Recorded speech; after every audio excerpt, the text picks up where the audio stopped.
jungle.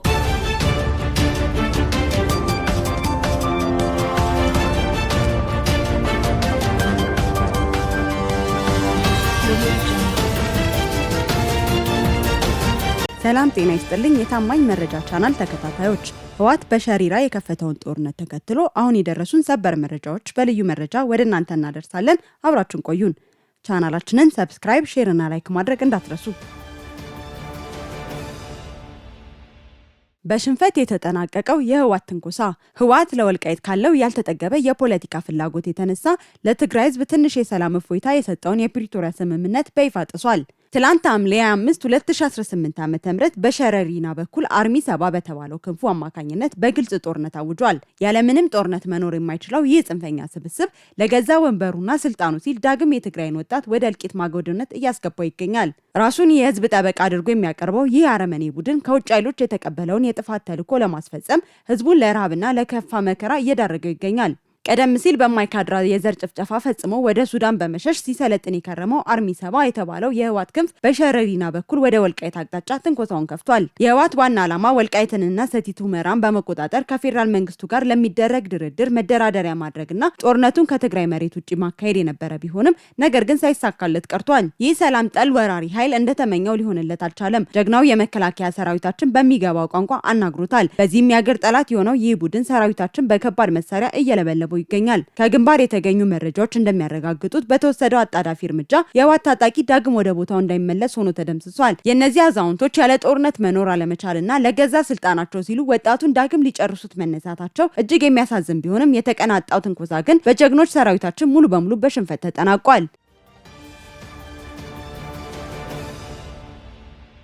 ወደ ቀጣይ ዜና ተሸጋገርን። እነ ደብረጽዮን ወደ ኤርትራ መሸሻቸው ተሰማ። ህወሓት በኃይል ተይዘውብኛል የሚላቸውን ወልቃይት ጠገዴና ራያን በኃይል ለመውረር እንደገና ጦርነት ከፍቷል። የቡድኑ ታጣቂዎች ዳግም ወልቃይትን በመውረር ቀደም ሲል ፈጽመውት የነበረውን የማይካድራውን አሰቃቂ ጭፍጨፋ ለመድገም ጥቃት መክፈታቸው ታውቋል። ለዚህም ሲባል የተከዜ ዘብ እንዲሁም የጎንደር ፋኖ ከሀገር ጸጥታ ኃይሎች ጎን በመሰለፍ ለህዝቡ ያላቸውን ደጀንነት ዳግም ሊያስመሰክሩ ይገባል። ተዋጊውን ጥለው የፈረጠጡት አመራሮች በትግራይ ህዝብ ላይ ከፈጸመው በርካታ ወንጀልና ተጠያቂነት ለማምለጥ ሲል ጦርነት እንደ ብቸኛ አማራጭ የያዘው ህወሓት አመራር ትግራይን ለቆ መውጣቱ ተሰምቷል። በሸረሪና ግንባር የተሰለፈ የህወሓት ታጣቂ እነ ደብረጽዮን ሞንጆሪኖና ምግበ ኃይለ አንተን በጦርነት እሳት ውስጥ ደው ለራሳቸው ወደ አስመራ መሸሻቸውን አውቀ ለሀገር መከላከያ ሰራዊት እጅ በመስጠት ራስን ነጻ ልታወጣ ይገባል። ህወሓት በከፈተው ትንኮሳ ወልቃይትን እየመራ ያሻግረኛል ብሎ ተስፋ ጥሎበት የነበረው የፋኖ ኃይል ይልቁንም ከሰራዊቱ ጋር ተደርቦ ወቅቶታል። በአካባቢው የሚንቀሳቀሰው የፋኖ ኃይል በህወሓትና በታጣቂው ላይ ከፍተኛ ተቃውሞ እያካሄደም ይገኛል። ባለፈው ሐምሌ 5 ወልቃይትን ነጻ ያወጣንበት ቀን በሚል በመገናኛ ብዙሃን መግለጫ ሰጥቶ የነበረው የሀብቴ ወልዴና የደረጀ በላይ ቡድን በህወሓት ላይ ትንኮሳ ለመክፈት ያደረገው የነበረው ዝግጅት እያጠናቀቀ እንደሚገኝም ታውቋል። ውጊያውን እንዲጀምር ከጀርባ ሲገፋፋው የነበረው የሱዳን መንግስት ድጋፍ ቢጠየቅም መልስ ሳይሰጥ ቀርቷል። በተመሳሳይ ቀድሞ አብሬ ነኝ ሲል የነበረው ሻቢያም ህወሓትን ከርቶታል። በዚህም ከኛ ፍቃድ ውጪ በሁመራ አቅጣጫ ጦርነት እንዲከፈት ትዕዛዝ ሰጥተዋል ያላቸውን አመራሮች ቡድኑ በአክሱም ከተማ አስቸኳይ ስብሰባ ጠርቶ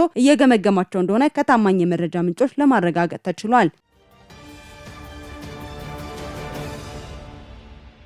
ወደ ቀጣይ ዜና ተሸጋገርን። ሸረሪና ሙሉ በሙሉ በሰራዊቱ ቁጥጥር ስር ገብታለች። ክረምት ሳያልፍ ወልቃይትን በኃይል ለመውረር በማለም ተንቀልቅሎ ውጊያ የጀመረው ጽንፈኛ ህወሓት ታሪካዊ ሽንፈቶችን እያስተናገደ ይገኛል። ትላንት ሰራዊቱ ትንኮሳ የፈጸመበት የሸረሪና ምሽግና የሎጂስቲክስ ማዕከሉ ሙሉ በሙሉ በሀገር መከላከያ ሰራዊት መዳፍ ውስጥ ገብቷል። ይህ ምሽግ ቡድኑ በርካታ ሴራዎችን የሚጎነጉንበት ዋና ማዕከሉ በመሆኑ በቁጥጥር ስር መዋሉ ለቡድኑ ከፍተኛና የማያገግም ኪሳራን አከናንቦታል። ሰራዊታችን የቡድኑን ኃይል ሙሉ በሙሉ ደምስሶ የተቆጣጠረው ይህን ምሽግ ማጽዳት ለቀጣይ እንቅስቃሴው እቅድ በማውጣት ላይ ይገኛል። ከሰራዊታችን በተጨማሪ የአራ መሬቱ ኃይል ወደ ደቡባዊ ዞን ለሚገኘው ታጣቂ ድጋፍ ለመስጠት የገባውን የሻቢያ 3 መካናይዝድ ጦር ያለምንም ኮሽታ በደፈጣ ውጊያ ጨርሶ መቀሌ በር ላይ መድረሱ ታውቋል። ከመላው ግንባር ተለቅሞ ወደ ምዕራብ ግንባር የዘመተው ታጣቂ በሸረሪና ዶግ አመድ ሆኗል። ቀድሞም አቅም የለንም ውጊያ ውስጥ ልንገባ አይገባም ሲል የነበረው ወታደራዊ ክንፍ በከፈተው ውጊያ በአርሚ 13 እና 70 የነበረው በግዳጅ የተሰለፈው ወጣት አልቋል። በዚሁ ፈጣን ሽንፈት ምክንያት ውጊያው ላይ ያልተሳተፈው ጥቂት ታጣቂ